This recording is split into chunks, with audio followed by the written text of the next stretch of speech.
ناظرین، یہ بات آپ کے علم میں بخوبی ہے کہ ثنا خان نے مفتی انس سے نکاح کر لیا ہے، لیکن اس وقت ثنا خان نے جو پیغام امت مسلمہ کی بہنوں اور ماؤں کو دیا ہے وہ قابل دید ہے، قابل شنید ہے، سننے کے لائق ہے۔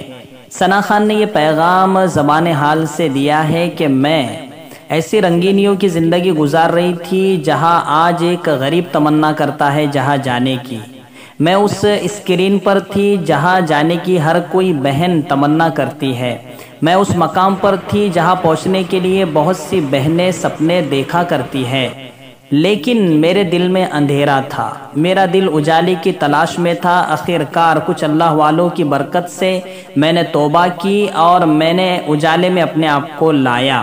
اجالے میں لانے کے بعد میری ناچنے کی زندگی اور میرے گانے کی زندگی اور محفلوں میں ڈانس کرنے کی زندگی مجھے ایک تاریک اور ایک اندھیرا محسوس ہونے لگی۔ اس وجہ سے میں نے سوچا کہ اس تاریکی کو ہمیشہ کے لیے بھلانے کے لیے کسی ایسے شخص کا انتخاب کروں کہ جو ہر وقت مجھے اللہ کی یاد دلانے والا ہو، اس کے رسول کی تعلیم دینے والا ہو۔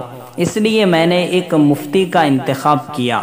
یہ ثنا خان کا زبان حال پیغام ہے ان بیٹیوں کو، ان بچیوں کو جو آج مغربی تہذیب کی اتنی دلدادہ ہو چکی ہے کہ جیسے ہی نیا فیشن آتا ہے تو سب سے پہلے اس کو اپنے اوپر سجانے کو فخر سمجھتی ہے، مردانہ لباس پہننے کو فخر سمجھتی ہیں۔ ایسی بچیوں کے لیے ثنا خان کا یہ بہت ہی درد بھرا پیغام ہے۔